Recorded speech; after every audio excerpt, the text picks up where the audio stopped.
നമസ്കാരം. രാമഗീതങ്ങൾ നിറഞ്ഞ ഈ സായം സന്ധ്യയിൽ എല്ലാ സജ്ജനങ്ങൾക്കും സന്ധ്യാദീപത്തിലേക്ക് സ്വാഗതം.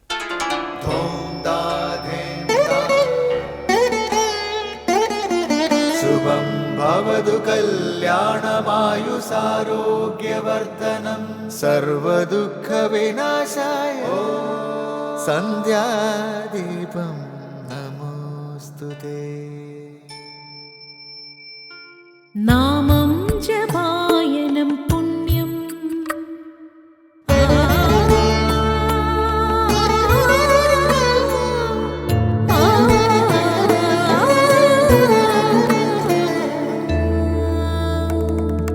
നാമം ജപായനം പുണ്യം നിരുപമദീപാങ്കുരം പോലെ സ്വരശ്രുതിലയവരമതുലം ദീവാങ്കണം മോക്ഷ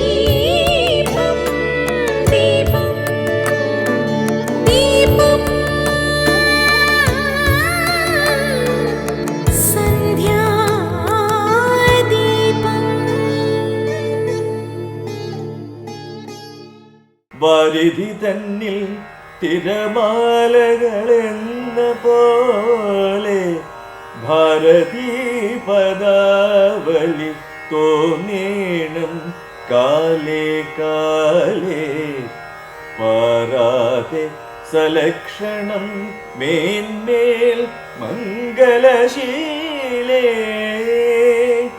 വൃഷ്ണിവംശത്തിൽ വന്നു കൃഷ്ണനായി പിറന്നോരു വിഷ്ണു വിശ്വാത്മാ വിശേഷിച്ചനുഗ്രഹിക്കേണം. വിഷ്ണുജോദ്ഭവസുതനന്ദനപുത്രൻ വ്യാസൻ വിഷ്ണു താൻ തന്നെ വന്നു പിറന്ന തപോധനൻ. വിഷ്ണു തൻ മായാ ഗുണചരിത്രമെല്ലാം കണ്ട കൃഷ്ണനാം പുരാണ കർത്താവിനെ വണങ്ങുന്നേൻ.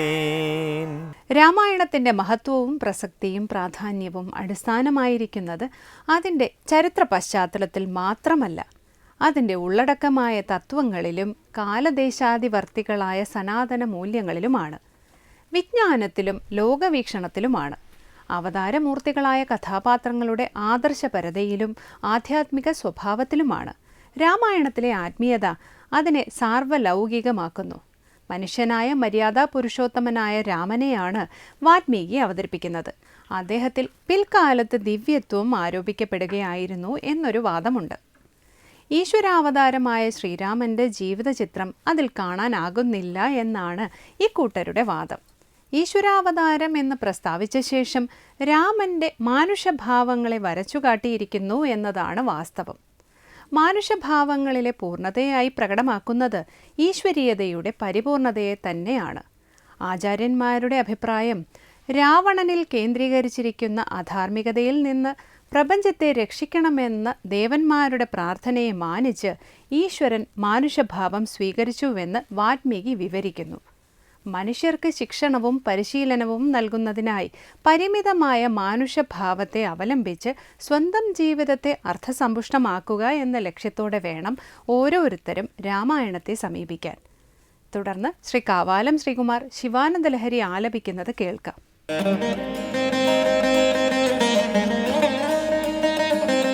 ത്രയീവേദ്യം ഹൃദ്യം ത്രിപുരഹരമാദ്യം ത്രിനയനം ജടാഭാരോദാരം ചലദുരഗഹാരം മൃഗധരം महादेवं देवं मयि सदयभावं पशुपतिं चिदालम्बं साम्बं शिवमतिविडम्बं हृदि भजे त्रयीवेद्यं हृद्यं त्रिपुरहरमाद्यं त्रिनयनम् जटाभारोदारं चलदुरगहारं मृगधरं महादेवं देवं मयि सदयभावं पशुपतिं चिदालम्बं साम्बं शिवमतिविडम्बं हृदि भजे. അടുത്തതായി ശങ്കരസ്തോത്രാമൃതം. വിഷസർപ്പത്തെ ആഭരണമാക്കിയിട്ടുള്ളവനാണ് മഹേശ്വരൻ. സർപ്പം കുണ്ടലിനി ശക്തിയുടെ പ്രതീകം കൂടിയാണ്. എന്നാൽ ശിവൻ അങ്ങേയറ്റം കാരുണ്യമൂർത്തിയാണ്. അങ്ങനെയുള്ള ദേവന്മാർക്കും ദേവനായ ശിവനെ ഞാൻ ഭജിക്കുന്നു. ശ്രീ ശങ്കരാചാര്യരുടെ ശിവാനന്ദ ലഹരിയിലെ ഈ ശ്ലോകമാണ് ഇന്ന് ശങ്കര സ്തോത്രാമൃതത്തിൽ സ്വാമി ചിദാനന്ദപുരി വ്യാഖ്യാനിക്കുന്നത്.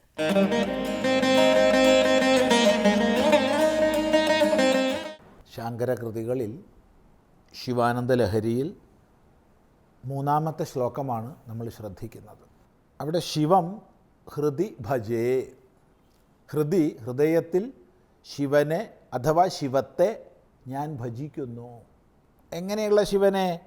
ത്രൈവേദ്യം, 3 വേദങ്ങളിലൂടെ അറിയപ്പെടേണ്ടുന്നവനെ, ഹൃദ്യം അങ്ങേയറ്റം ഹൃദ്യനായവനെ, അത്യന്തപ്രിയനായവനെ, ഹൃദയനിവാസിയായവനെ, ത്രിപുരഹരം ത്രിപുരാസുരന്മാരെ അല്ലെങ്കിൽ ജാഗ്രത സ്വപ്ന സുഷുപ്തികളെ ഹരിക്കുന്നവനെ, ആദ്യം സകല നാമരൂപ അഭിവ്യക്തിക്ക് മുമ്പും സദ്രൂപമായി നിലനിൽക്കുന്നവനെ, ത്രിനയനം സൂര്യ സോമ അഗ്നി ലോചനനായവനെ, ത്രിനയനം, ജടാഭാരോദാരം ജടാഭാരം ശ്രേഷ്ഠമായ ഉദാരമായ ശ്രേഷ്ഠമായ ജടാഭാരത്തോടു കൂടിയവൻ.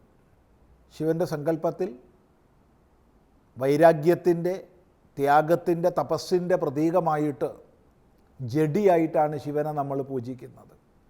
ജഡയാണ്, ജഡയെ ധരിച്ചവൻ. ആ ജഡാഭാരം തപസ്സിൻ്റെ ചിഹ്നമായതുകൊണ്ട് അത് ഉദാരമാണ്, ശ്രേഷ്ഠമാണ്. അങ്ങനെ ശ്രേഷ്ഠമായ ജഡാഭാരത്തോടു കൂടിയവനെ ചലതുരകഹാരം, ചലത് ചലിക്കുന്ന ഉരകഹാരം, ഉരകം ഉരസ്സുകൊണ്ട് ഗമിക്കുന്നത് സർപ്പം, പാമ്പ്. അപ്പം ചലിക്കുന്ന പാമ്പുകളെ മാലയാക്കിയവൻ, ഹാരമാക്കിയവൻ. സർവപ്രപഞ്ചവും ഭഗവാൻ അലങ്കാരമാണ്. സാധാരണഗതിയിൽ ഉഗ്രവിഷമുള്ള സർപ്പത്തെ കാണുമ്പോൾ ഒരു ഭാഗത്ത് ഭയം ഉണ്ടാവും, മറ്റൊരു ഭാഗത്ത് അറപ്പുണ്ടാവും.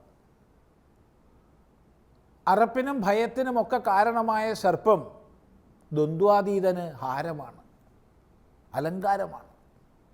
അവൻ അഭയസ്വരൂപനാണ്, പോരെങ്കിൽ ദ്വന്ദ്വാതീതനാണ്. അതുകൊണ്ട് ഹാരത്തെ,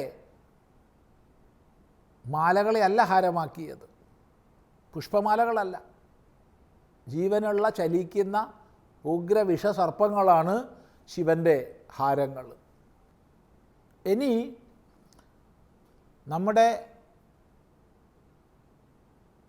ജീവഭാവത്തെ അഥവാ വൈയക്തികമായ ശക്തിയെ മൂലാധാരം മുതൽ സഹസ്രാരം വരെയുള്ള മേരുദണ്ഡത്തിലൂടെ സുഷുമ്നയിലൂടെ അനുക്രമമായി ഉയരുന്ന വൈയക്തിക ശക്തിയെ, കുണ്ടലിനിയെ സർപ്പാകാരത്തിലാണ് ഭാവന ചെയ്തിട്ടുള്ളത്. ആ സർപ്പത്തെ ആഭരണമാക്കിയിട്ടുള്ളവനാണ് മഹേശ്വരൻ. അത്രയ്ക്കും യോഗസിദ്ധി കൈവരിച്ചവൻ. അങ്ങനെയും ഉരകഹാരമാണ്. അങ്ങനെയുള്ളവനെ ഞാൻ ഭജിക്കുന്നു. ആരെ ഭജിക്കുന്നു? മൃഗധരം, മൃഗധരനെ. മാനിനെ ധരിച്ചവനെ അങ്ങേയറ്റത്തെ അനുകമ്പയോടുകൂടി, അങ്ങേയറ്റത്തെ ലോകകൃപയോടുകൂടി, കാരുണ്യത്തിൻ്റെ മൂർത്തിയായി ശിവൻ മൃഗധരനാണ്, മാനിനെ ധരിച്ചിരിക്കുന്നു. അങ്ങനെയുള്ള മഹാദേവനെ ഞാൻ ഭജിക്കുന്നു. ദേവന്മാർക്കും ദേവനാണ് മഹാദേവൻ. ദേവനെന്ന് പറഞ്ഞാൽ ദ്യോതിപ്പിക്കുന്നവനാണ്, പ്രകാശിപ്പിക്കുന്നവനാണ്. അങ്ങനെ മഹത്തായ ദേവഭാവത്തോടൊത്തവനെ,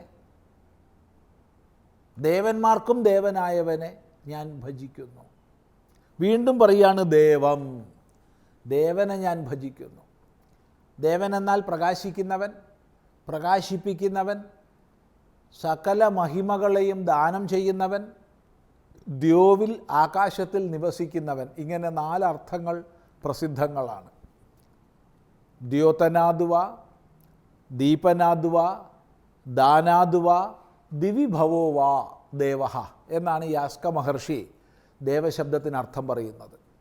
അപ്പോൾ പ്രകാശിക്കുന്നവൻ, പ്രകാശിപ്പിക്കുന്നവൻ, ദാനം ചെയ്യുന്നവൻ, ദ്യോവിൽ വസിക്കുന്നവൻ. ഇങ്ങനെയുള്ള ദേവനെ ഞാനിതാ ഹൃദയത്തിൽ ഭജിക്കുന്നു. എങ്ങനെയുള്ള ദേവനെ? മയി എന്നിൽ സദയഭാവം, എന്നിൽ ദയയോടൊത്ത ഭാവത്തോടൊത്തവനെ. സദാ ദയാലുവാണ്, ദയയുടെ ആകരമാണ്. അതാണല്ലോ ലോകത്തോടുള്ള ആ ദയാഭാവമല്ലേ വിഷം പാനം ചെയ്യുന്ന അവസ്ഥ വരെ എത്തിച്ചത്. ലോക നന്മയ്ക്ക് വേണ്ടി, ലോകം നശിക്കാതിരിക്കാൻ വേണ്ടി സ്വയം വിഷപാനം ചെയ്ത ദയാലുവാണ് ഭഗവാൻ. സദയഭാവം. പശുപതിം, അവൻ പശുപതിയാണ്. ദേവാദയ പിശാചാന്ത പശവ പരികീർത്തിത തേഷാം പതിത്വാത് സർവേഷു ഭവ പശുപതി സ്മൃത എന്ന് പറയാറുണ്ട്. അപ്പം ദേവന്മാർ മുതൽ പിശാചുക്കൾ വരെയുള്ള എല്ലാവരും പശു എന്നുള്ളതിൽപ്പെട്ടതാണ്. എല്ലാം പശുക്കളാണ്. എന്തുകൊണ്ട്? പശു കെട്ടപ്പെടുന്നത് കൊണ്ട്, രാഗപാശങ്ങളാൽ കെട്ടപ്പെടുന്നത് കൊണ്ട്. പാശത്താൽ കെട്ടപ്പെടുന്നതാണ് പശു. കയറുകൊണ്ട് കെട്ടപ്പെടുന്നതിനാണ് പശു എന്ന് പറയുക. ഏത് പാശത്താലാണ് കെട്ടപ്പെടുന്നത്? രാഗപാശങ്ങളാൽ കെട്ടപ്പെടുന്നവരൊക്കെ പശുക്കളാണ്. അങ്ങനെയുള്ള പശുക്കൾക്ക് മുഴുവൻ നാഥനാണ് ഭഗവാൻ. തത്വജ്ഞാന പ്രദാനം ചെയ്ത് പശുമോചനം വരുത്തുന്നവനാണ്, പാശമോചനം വരുത്തുന്നവനാണ്. അതുകൊണ്ട് ഭഗവാൻ പശുപതിയാണ്. അങ്ങനെ പശുപതിയെ ഞാൻ ഹൃദയത്തിൽ ഭജിക്കുന്നു. ഇങ്ങനെയെല്ലാമുള്ള ശിവനെ ഞാനിതാ ഭജിക്കുന്നു എന്ന് പറയുകയാണ്. വീണ്ടും ചില വിശേഷണങ്ങൾ കൂടിയുണ്ട്, അത് നമുക്ക് അടുത്ത പ്രാവശ്യം ശ്രദ്ധിക്കാം.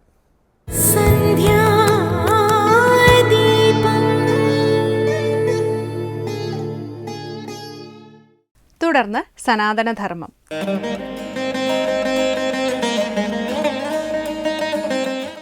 ഓം നമോ ഭഗവതേ വാസുദേവായ. എല്ലാവർക്കും എൻ്റെ പ്രണാമം. ഭഗവാന്റെ അവതാര ലീലകൾ ഏറ്റവും മഹത്വമേറിയതാണ്. അതുകൊണ്ട് തന്നെ അത് സജ്ജനങ്ങൾ കേൾക്കേണ്ടതുമാണ്. കഥകൾ കേൾക്കുമ്പോൾ ആവർത്തിച്ച് കേൾക്കുന്നതുകൊണ്ട് എന്ത് പ്രയോജനം എന്നുള്ള ചോദ്യത്തിന് ഭാഗവതം തന്നെ ഉത്തരം നൽകുന്നുണ്ട്. കാര്യം, മനോമാലിന്യങ്ങളെ നീക്കാൻ, കഴുകിക്കളയുവാൻ ഈ കഥകൾക്ക് മാത്രമേ സാധിക്കുകയുള്ളൂ. മനസ്സിലെ ദോഷങ്ങൾ അത്ര പെട്ടെന്നൊന്നും പോകില്ല. അതെല്ലാം മനസ്സിലിങ്ങനെ ഒരുവിധമൊക്കെ പിടിച്ചിരിക്കുകയാണ്. അതിനെ വളരെ വൃത്തിയാക്കുവാനുള്ള ഉപായങ്ങൾ സൽക്കഥകൾ കേൾക്കുക എന്നുള്ളതാണ്. അതുകൊണ്ട് എവിടെയൊക്കെ ഭാഗവത കഥകൾ നടക്കുന്നു അത് ശ്രദ്ധാപൂർവം ഭഗവാനോടുള്ള ഭക്തിയോടുകൂടി തന്നെ കേൾക്കുക.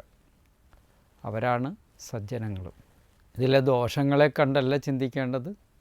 നമ്മുടെ ചിന്തകൾ മറ്റുള്ളതിലേക്ക് പോകാതിരിക്കാൻ ഒന്നിലൊതുക്കി നിർത്തുവാനുള്ള ഉപായമാണ് ഈ ഭാഗവതത്തിൽ പറയുന്ന ഓരോ കഥകളും.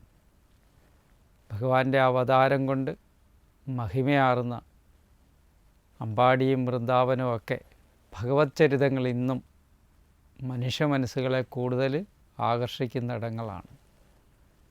അവിടെ ചെല്ലുമ്പോൾ നമ്മൾ കേട്ടിരിക്കുന്ന കഥകളുടെ അല്ലെ നമ്മുടെ ഉള്ളിൽ യാതൊരു സംസ്കാരത്തെയാണോ ഭാഗവത കഥാശ്രവണത്തിലൂടെ ഉണ്ടായിട്ടുള്ളത്, ആ സംസ്കാരത്തിൻ്റെ പുനർജീവനത്വം നൽകുന്നു അമ്പാടിയും വൃന്ദാവനും ഒക്കെ നമ്മൾ കാണുമ്പോൾ, മധുരയൊക്കെ.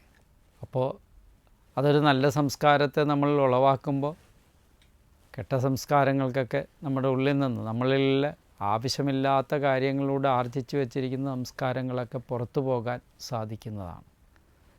അപ്പോൾ ഈശ്വരഭക്തിക്ക് ഏറ്റവും ഉപയോഗപ്രദമാണ് ഭഗവത് അവതാര ലീലകൾ ശ്രവിക്കുക എന്നുള്ളത്. പൂതരാമോക്ഷം അതിലേറ്റവും പ്രധാനമാണ്. ആ കഥയെല്ലാം എല്ലാവർക്കും അറിയാം. കംസനയച്ച പൂതന ഭഗവത് നിഗ്രഹത്തിനായിട്ട് അവസരം പാർത്തു. ആ പൂതന നിഗ്രഹിക്കുമെന്നുള്ള ഘട്ടത്തിൽ ഭഗവാൻ പൂതനയെ നിഗ്രഹിച്ചു. ഏതൊരു സങ്കല്പത്തിലാണോ ആസുരീ സ്വഭാവത്തോടു കൂടി ആൾ വന്നത്, അതിന് വിപരീത ഫലമാണ് അവിടെ ഉണ്ടായത്. നല്ല സംസ്കാരത്തോടുകൂടി നല്ല മനസ്സോടുകൂടി ആരാണോ ഏത് കർമ്മം ആരംഭിക്കുന്നത് അവർക്ക് വിപരീത ഫലം ഉണ്ടാകില്ല എന്നുള്ള അർത്ഥവും ഇതിൽ പറയുന്നുണ്ട്. പൂതനയ്ക്ക് വിപരീത ഫലം വന്നത് പൂതനയുടെ സംസ്കാരം മോശമായിരുന്നത് കൊണ്ട് തന്നെയാണ്. ഭഗവത് നിഗ്രഹത്തിനായിരുന്നു പൂതനയുടെ ലക്ഷ്യം. പക്ഷെ അത് നടക്കാതെ വന്നു. ഇനി ഇവിടെ മറ്റൊരു കാര്യം കൂടെ ഭാഗവതം എടുത്ത് പറയുകയാണ്. ഇത് അത്ഭുതാവകമാണ്. ഞാൻ ഈ ഒരു കാര്യം വെളിപ്പെടുത്തുന്നതിലൂടെ ദശമസ്കന്ധത്തിലെ എല്ലാ കഥകളെയും ഇതേ സന്ദർഭത്തിൽ നിങ്ങൾ വിചാരം ചെയ്ത് ഉറപ്പിച്ചോണം.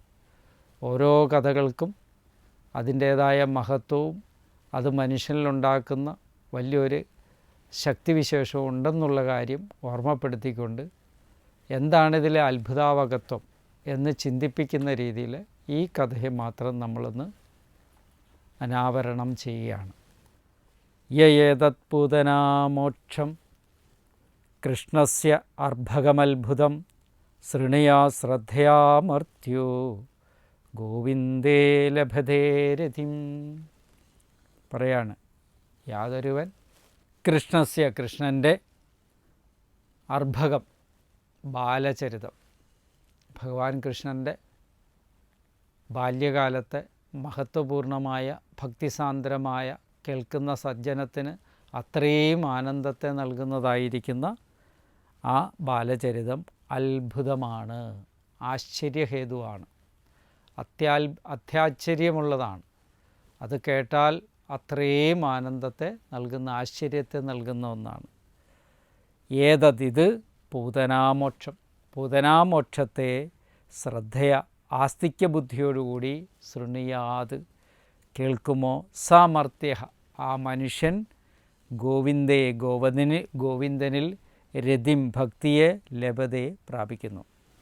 ഈ ഒരു കഥയെ തന്നെ വളരെ ഭാഗവതത്തിലെ ഈ ഒരു കഥയെ തന്നെ വളരെ ശ്രദ്ധയോടുകൂടി കേട്ടാൽ തന്നെ ആനന്ദത്തെ ലഭിക്കുമെന്നാണ് ഇവിടെ പറഞ്ഞിരിക്കുന്നത്. ഈ ഒരു കഥയെ തന്നെ അതിലൊന്നാമത്തത് പൂതനയെ കൊന്നു എന്നുള്ളതാണ് ഏറ്റവും പ്രധാനം. പൂതനയെ കൊല്ലുന്നതിലൂടെ കംസന് നൽകുന്ന ഒരു സന്ദേശമുണ്ട്.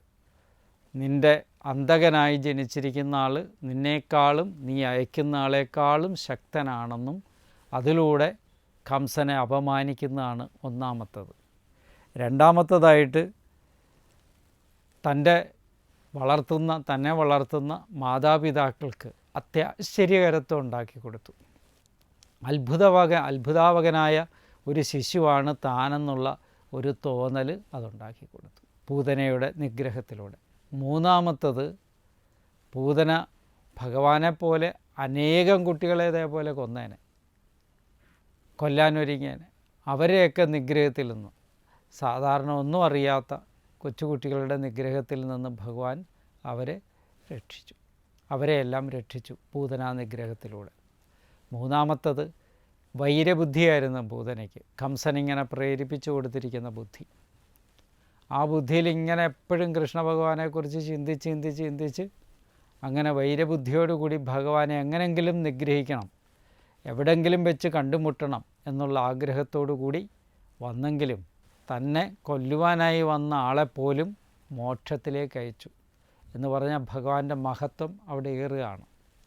അതായത് ഭഗവത് മഹത്വത്തെ ഭക്തന്മാർക്ക് കൂടുതൽ കുളിർമയേകുന്ന ഒന്നാണ് ഈ ചരിതം. എന്തുകൊണ്ട്?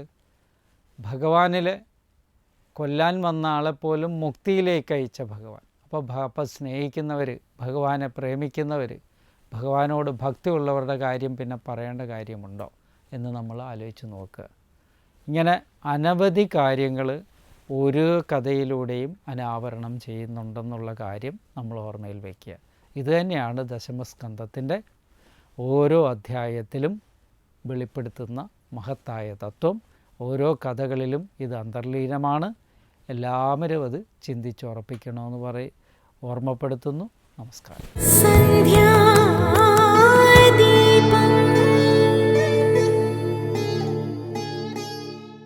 അടുത്തതായി ദീപാരാധനയാണ്. ക്ഷേത്ര സന്നിധിയിലെത്തി മംഗളാരതി തൊഴുത് ഇന്നത്തേക്ക് മടങ്ങാം. എല്ലാവർക്കും നമസ്കാരം.